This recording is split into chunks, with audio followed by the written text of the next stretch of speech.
Welcome to the latest installment of The Curious Capitalist. The Curious Capitalist is a series of podcasts where we take the opportunity to not only speak to board members from the Conscious Capitalism Connecticut chapter, but also local business owners, startups and entrepreneurs from across the state of Connecticut.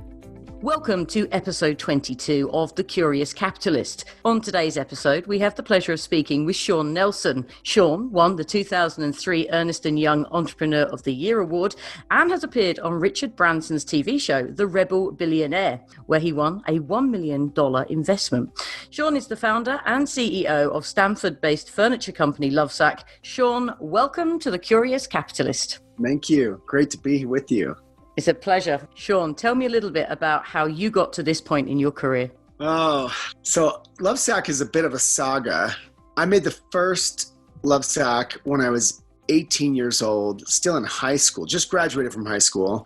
In that summer break, leading into college, bored out of my mind, thought it'd be funny to make a giant bean bag. Figured out very quickly that those styrofoam beads were terrible in every way, and ended up chopping up my parents' camping mattresses to fill up, this, what turned out to be like an 8-foot in diameter sack of foam that everybody just loved. We'd take it to the drive-in movies, we'd take it to the beach, we'd take it camping. And then I left the country for a couple years to go serve a mission from my church. And when I came back, going back to university, this is the University of Utah, and I remembered I had this thing, and we dragged it out of the garage. We started taking it out again, and everybody wants one. Everywhere I take this, everyone's going nuts for it. Like, where did you get that thing? So before long, I decided to start making them. So that's 3 years down the road, and just made them as a side hustle through college. At the end of university, had to go get a real job. And so we had this little business me and my friends had sort of been running called Lovesac as a side hustle, and decided we had to close it up, move on with our lives, graduating with degrees. Let's give it one last shot, take it to a trade show. We got discovered by the Limited 2, largest retailer in the United States out of Columbus, Ohio. Limited Corporation ordered 12,000 little Lovesacs from us. Wow. Not knowing it was me and my buddies in a lawnmower shredding foam device in the back of this furniture factory. We then completed that order, having built a factory powered by farm equipment, believe it or not. How long did it take to fulfill that first order? Let me put it this way. We had to do that order because we'd only made a few hundred a year ever. And to do that order, we estimated, I remember we had to do something like 250 a day. And the first day we did 30.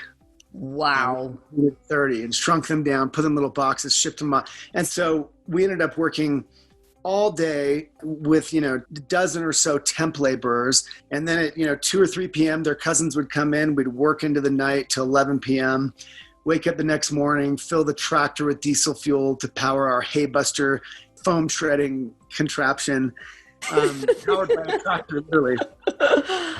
Anyway, did that, completed the order in about 2 months, and then realized I had no other customers. So we scrambled. We went to all the furniture stores. They laughed at us, told us that no one would buy a $500 bean bag called a Lovesac, nonetheless. So we opened our own store in the Gateway Mall in Salt Lake City, Utah, November 17th, 2001. Wow. And just hoped that, we could pay off our credit cards, having done the carpet, paint, neon sign, all that. And it just exploded. People came in, they sat, we turned up the music. We had a movie playing. People had flopped down. Oh my gosh, this is amazing.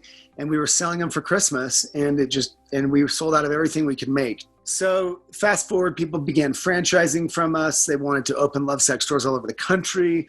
We were eager to just blow up. I went on that TV show with Richard Branson, won $1 million investment. That fueled our growth. However, we needed to bring on venture capital to really get things going. And venture capital's big idea was to actually reorganize the company, get out of franchising, start a very painful, embarrassing, difficult time for Lovesac in 2005-06.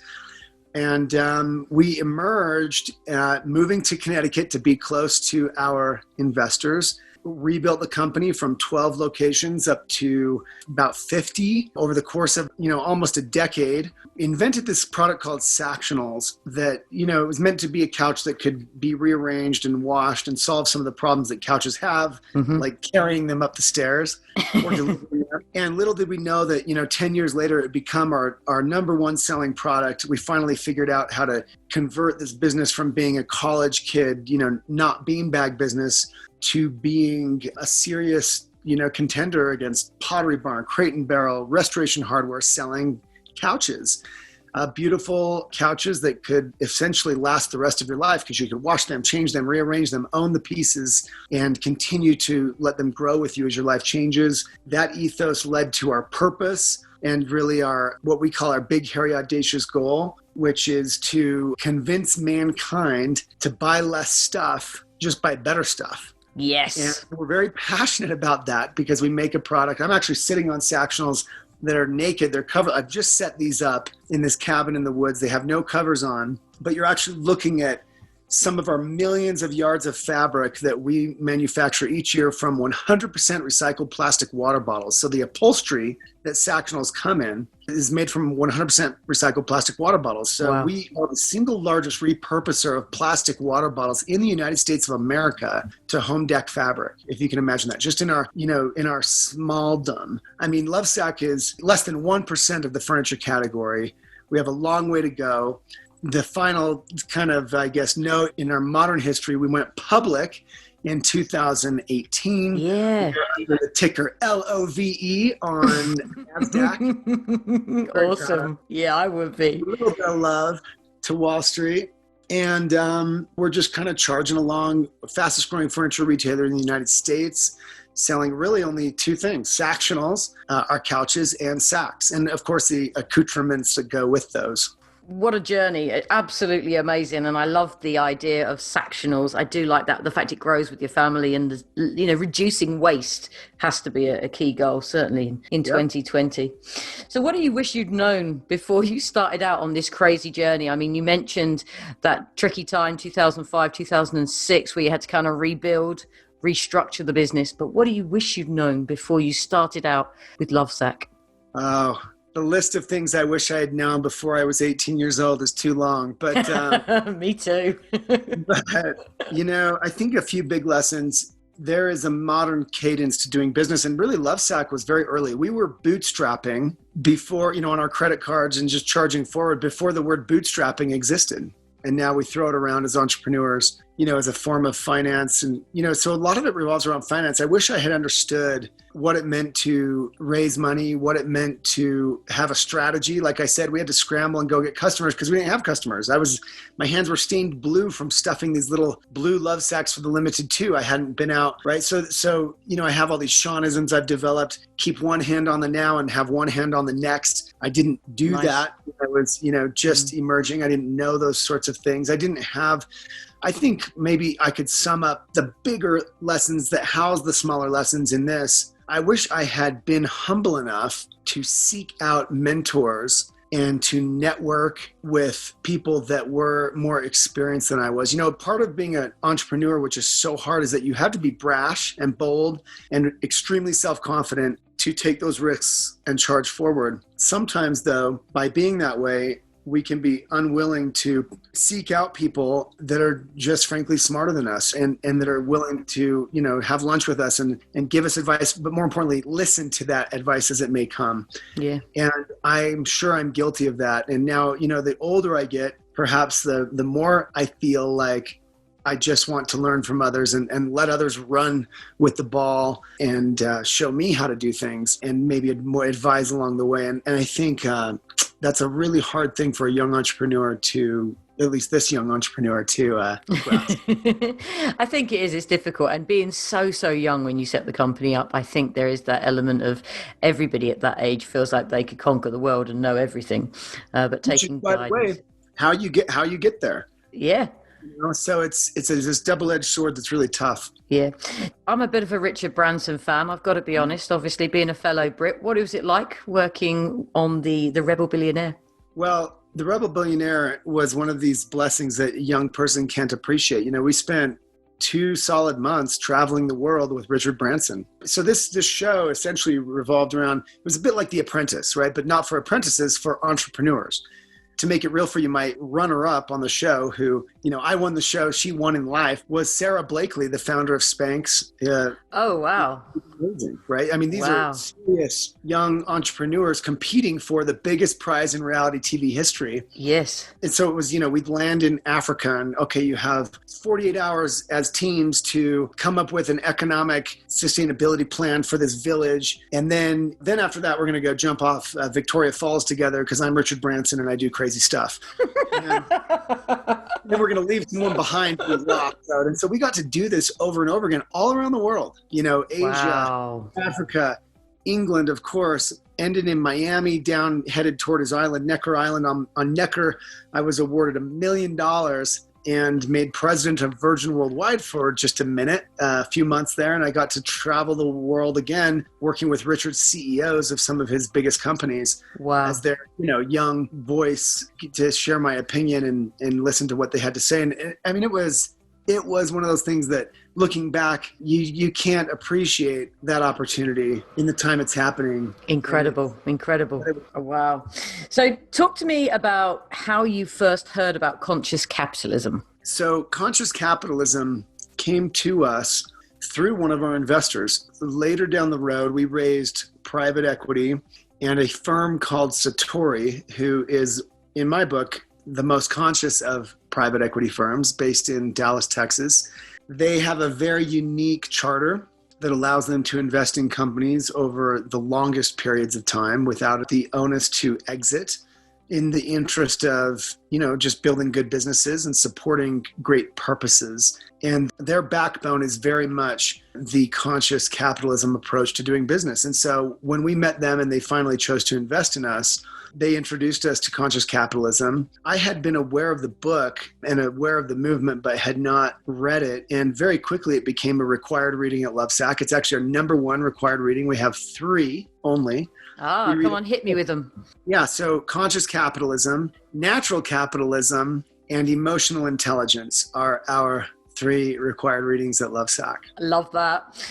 Tell me about your higher purpose at Lovesac. Absolutely. So our purpose, as we define it, and we are very active in promoting what we call our strategic guide, which contains our purpose and our values and all these things in our sort of Bible. We speak to them ad nauseum in our meetings and otherwise week to week. And our purpose is to bring total comfort to millions of homes, which for a furniture company sounds cute. But if you understand what we mean by total comfort, if you own Sactionals, not only does it make you feel great because you literally have sucked up thousands of water bottles from the landfill in your investment, but the 100 other ways, that you can have these pieces now for the rest of your life. In my living room, this is for real, in my home, I have pieces that have been with me since 2009. And pieces that I, bought last year, and they're mixed together. They've moved with me 3 or 4 different homes. They're completely different configurations in each one. I would have had to exit every one of those couches because they wouldn't have worked in my current home along the way with all my moves, because every home is different and they wouldn't have fit. And every human in the modern world has some kind of couch experience, some terrible moving it through a doorway, can't get it up in this room. You pay all this money. Now you've got a disjointed sectional with these, metal pieces exposed because they worked in the last place. They don't work. And then, by the way, kids, dogs, babies, pets, real life, they're washable, they're changeable. You could buy something wacky like fur covers, faux fur. We sell them all the time though, because people can, oh my gosh, they see it in a showroom. They can't even believe this giant bed looking couch covered in faux fur, and they'll do it because they know they could change it. So my point is, all of these reasons bring total comfort to your life. It takes a little ambient stress out of your life when you just don't have to worry about your couch. Right? Like, no one thinks about their couch, but actually it's like, don't eat on, no food, no, get your feet off, no, don't jump. All of those things are gone with Sactionals. We don't care. I was going to ask you that. I know you got 4 children, don't you? Is it 4? Yeah, 4. 2 dogs. 2 dogs, 4 children, and you have a couch from 2007, 2009? 2009, some of those pieces. Yeah. And they have survived 4 children and 2 dogs. Yeah. Yeah. Sign me up. Sign me up.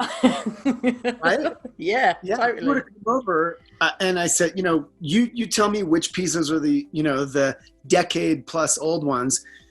You'd have no idea. And by the way, what's cool is if you flip them over and you looked underneath the covers, the new pieces, undoubtedly, we have come so far in our construction and our materials and the water bottle thing more recently, whatever. They look a little different under the covers, but everything we make, including our new products that we're launching and a lot of technology coming, really cool stuff coming, is all reverse compatible. So think how angry people I get. That's why I carry this phone. I love this phone. And I have a newer iPhone, whatever, but that I use for videos. But this phone represents, right? This thing should be able to last me for a decade. Why not? It's made of aluminum. It's great materials, but they are purposely killing it. And as you know, that battery's toast and they'll continue to degrade it over time. For our listeners, you've got an iPhone 7, is that there? This is an iPhone 6 SE. It's amazing. And the thing is, it pisses me off because it's totally unnecessary. And when this thing goes to its grave, it's going to take with it all of the silicone and aluminum and gold and cadmium, also arsenic, terrible bromine, terrible chemicals that we're going to ship off to Africa, bury in their landfills because we don't want it in ours, expose their people who are going to pirate all of those, gold and little pieces out of it. Yeah. And this is what we're doing to our world at the highest levels, the most sophisticated companies, and it makes me so angry. And so the idea that everything we make is reverse compatible, it will work with the pieces and plug into and interact with the pieces that we were selling back in 2007. And I'm really proud of that. It's our ethos. That's how we do things. Everything's reverse compatible, future-proofed as much as we can, and we're totally crazy about it. Something you said there just reminded me, so you started building your products using tractors and goodness knows what else. Where are your products manufactured now? Tell me about the change in the manufacturing process. Yeah, so in the earliest days, we manufactured practically in our backyard in Salt Lake City, Utah, in the back room of this old furniture factory that let us use some of their equipment because they thought we were funny. We've moved our plant to Mexico. Now our sack plant resides in Dallas, Texas. We've sold our equipment to a third party who manufactures those for us in the United States. We manufacture our custom covers in Los Angeles. So if you wanted something unique and special, it's made for you real time, very quickly with US labor just in Los Angeles. And then the rest is all manufactured between China, Vietnam, Malaysia, India, with a long-term goal that is not just a pie-in-the-sky goal. We have a whole team dedicated to developing new manufacturing processes that don't exist, using new materials that are cutting edge, and building Sactionals frames and, the entire thing in America, mostly from American materials. And it's not even about America. We want to build them locally.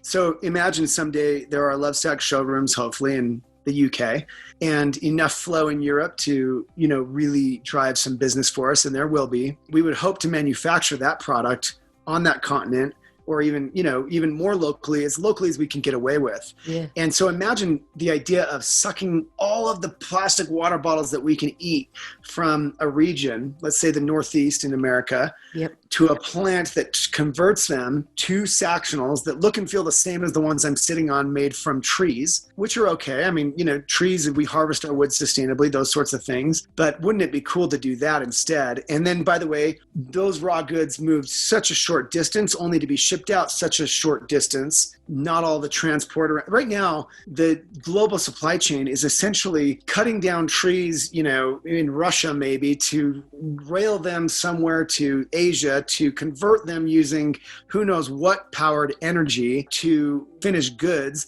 to diesel fuel boat them across an ocean, the biggest ocean on the globe, to Long Beach, California, where they can then be diesel railed to, let's say, Chicago or who knows where, only to be FedEx back to you in Huntington Beach. Crazy. That is messed up. It is. And we are a perpetrator of that, but we are conscious of it, and we are absolutely invested, engaged, and passionate about changing that. Thinking about the culture and leadership at Lovesac, what language would you use to describe your organization's culture? Does it have a definable character or words or language that you would describe it as? Yeah, well, our culture, revolves around really our values, and we are very passionate about articulating. We have these buckets of values, came from Patrick Lencioni, our table stakes values, our core values, of course, our aspirational values, things that we aren't yet that we're aspiring to as an organization. But our unlisted value that's nowhere on that chart, but is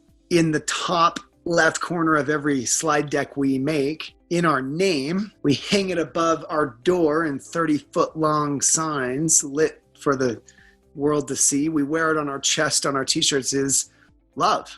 And we speak to it and we talk about what that means in a business setting, which can be awkward for people just joining this company. But it means something different in different realms and to different people, of course. And we are really passionate about trying to live up to that most noble word in any language. It's our ticker on Wall Street, and we're very proud of that. And everything kind of falls out of that. How do you get that message through to the most junior employee within the company? So it's very easy to sit in a beautiful executive office and have these lofty opinions and views and plans. Yeah. But how do you pass that down to Jim on the shop floor? How do you really enthuse him and instill those values in him? That's a great question. So we have a fairly rigorous onboarding process that allows people many days of training and exposure to people, of course, and in different departments. They can understand and meet and learn from each other and have connections, in the company. This is, of course, I'm speaking of our headquarters staff, which is, growing and getting to fairly large size at this point. That also includes an orientation around our values and watching various videos that I've made over the years and exposure to me. I like to meet all of our new people and just be able to talk to them about the company and answer any questions.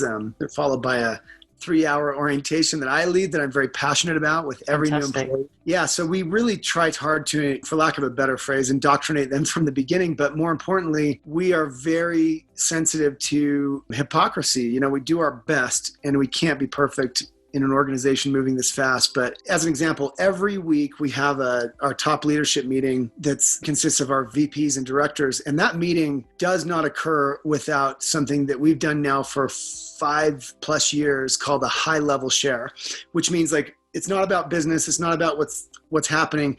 It's about, you've got to pick one of those values that I mentioned or our purpose or anything from our strategic guide, our Bible, and share a couple of articles that you'll send out beforehand and then speak to that, essentially make a presentation to the group about that topic. And so these subjects, our values, our mission, our purpose, all of these things that are in that strategic guide, they are talked about on a weekly basis in depth at the top level. And then everybody who is a leader in the company is in that meeting, and then they are tasked with leading their own weekly meetings or having a cadence of sharing those out on their own in their own way. And we're very passionate about these things. And I think the more you're willing to speak about them and not just hang them on the wall somewhere, the more they become just integrated into the lexicon, the language, and the behavior of your culture. If you could snap your fingers and make one cultural change at the company, what would it be and why? Man, if I could snap my fingers and make one cultural change, it would be the ability to get together again. Right now during COVID, my greatest worry, we've worked very hard to build a culture that's meaningful, and again, it can't be perfect or it's not perfect. But a lot of the things that helped us get there were, personal things. And look, there's actually some advantages, I think, to the video conferencing that's going on. And certainly for people's personal lives in many realms, it can be better. But yeah, it's a shame to have to be separated and not be able to be with each other. And I hope that there aren't dire long-term ramifications from that.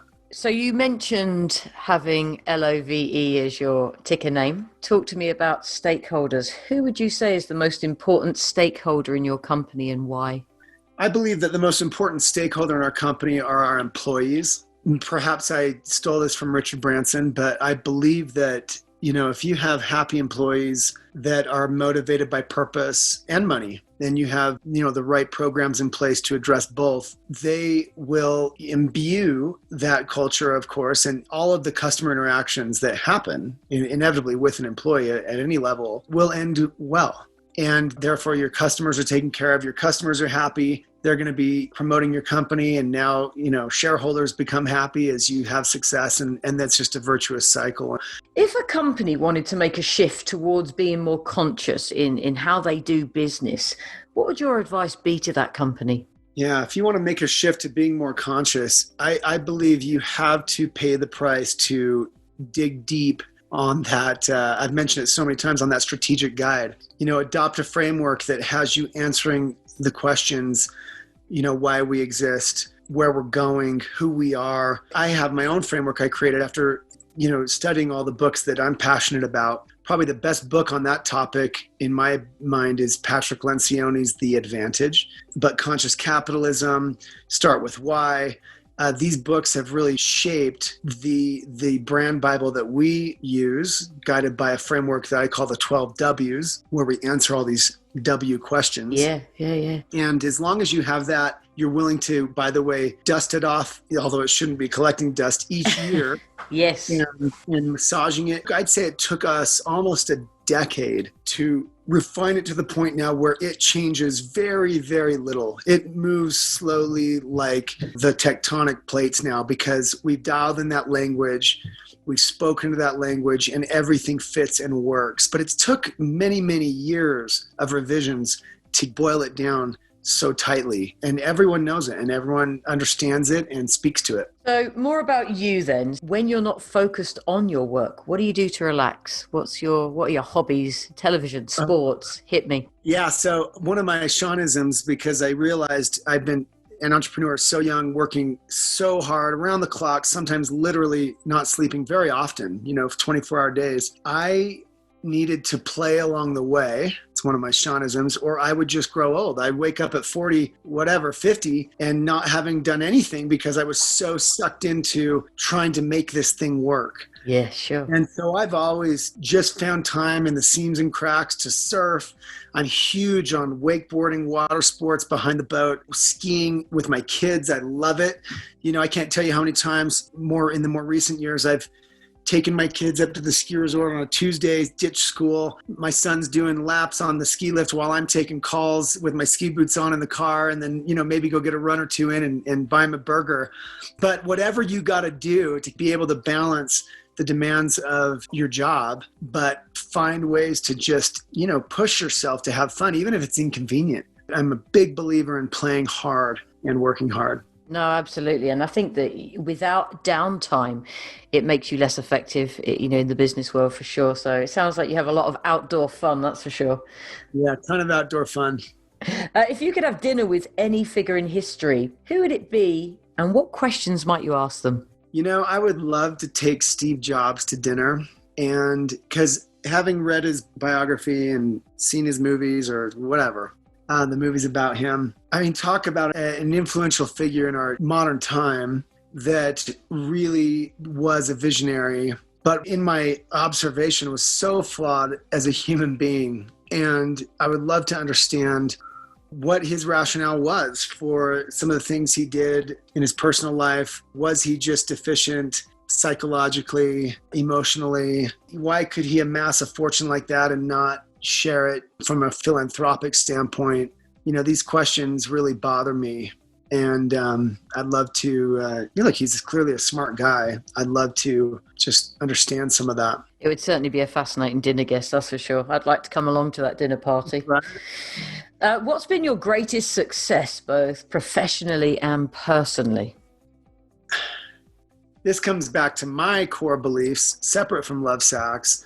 My greatest success is my family. It has to be. I wear this wedding ring that has an inscription on the inside that says everything else is dust. And it's got 6 black diamonds representing the 6 members of my core family. And look, it's funny, I was talking to my wife yesterday about, this age of young entrepreneurs that are always posing with their Lambos and their G-Wagons and their like little McMansions in LA, whatever.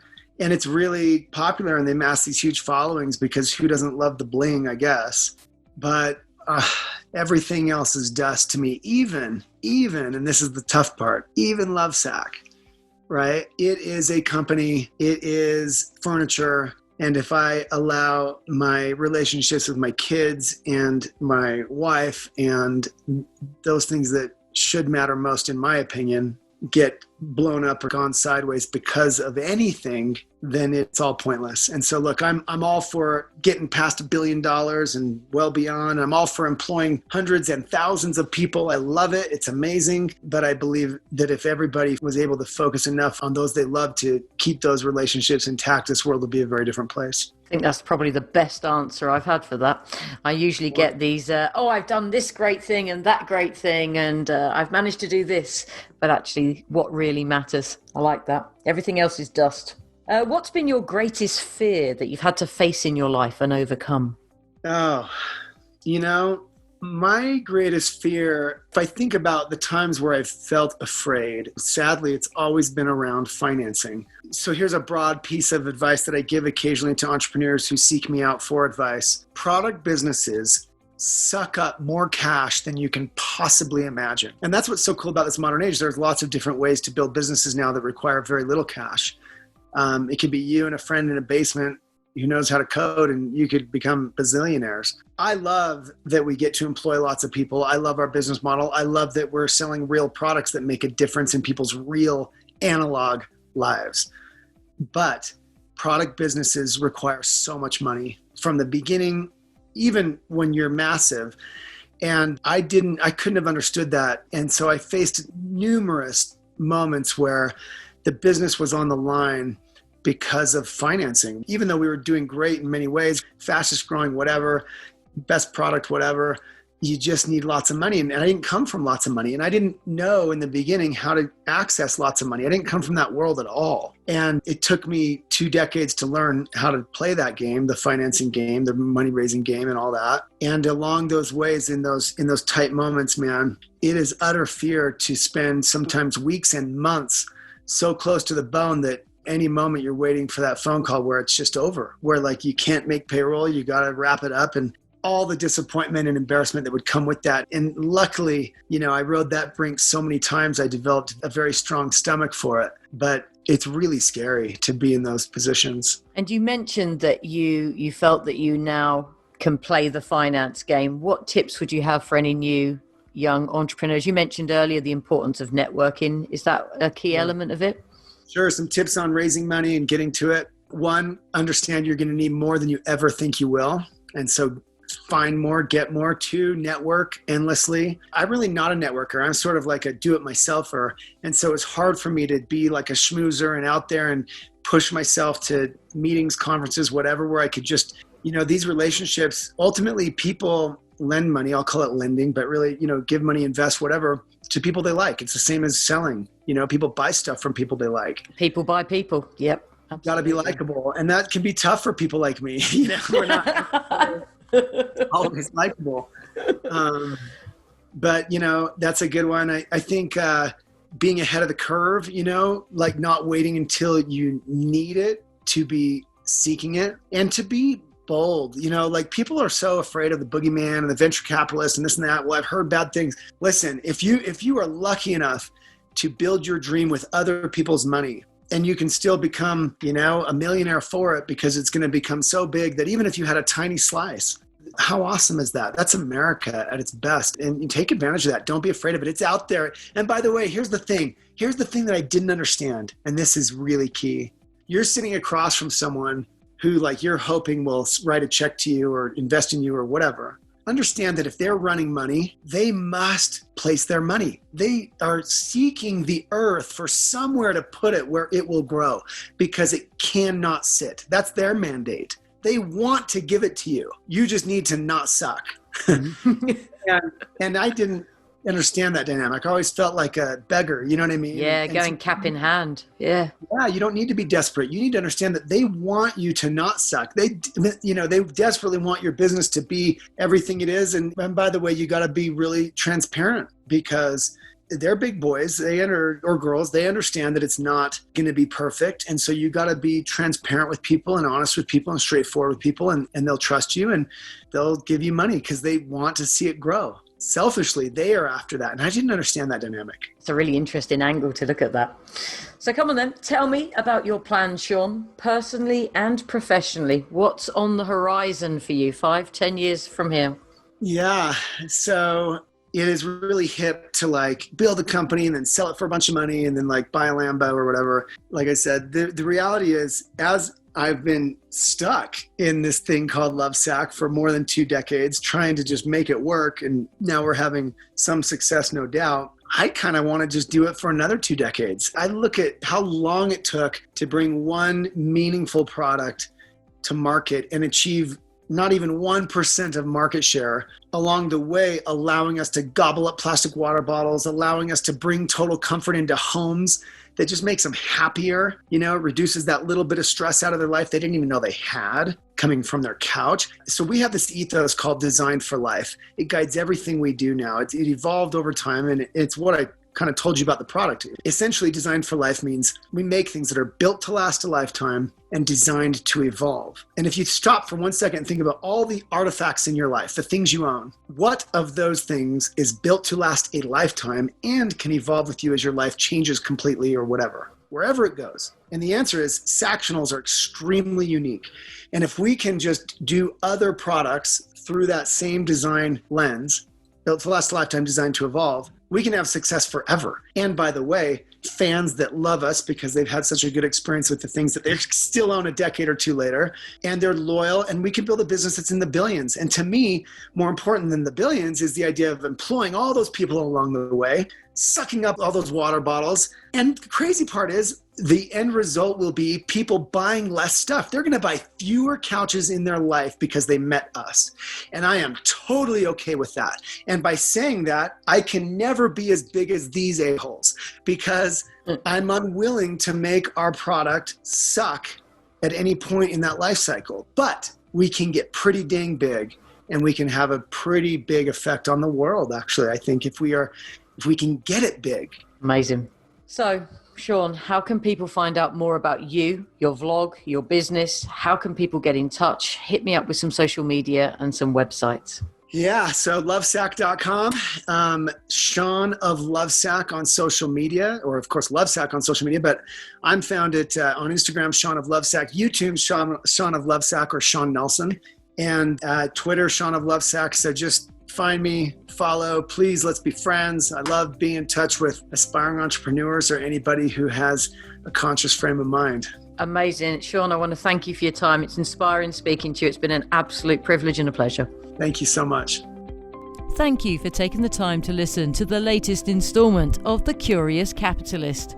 For more information, you can visit the website connecticut.consciouscapitalism.org.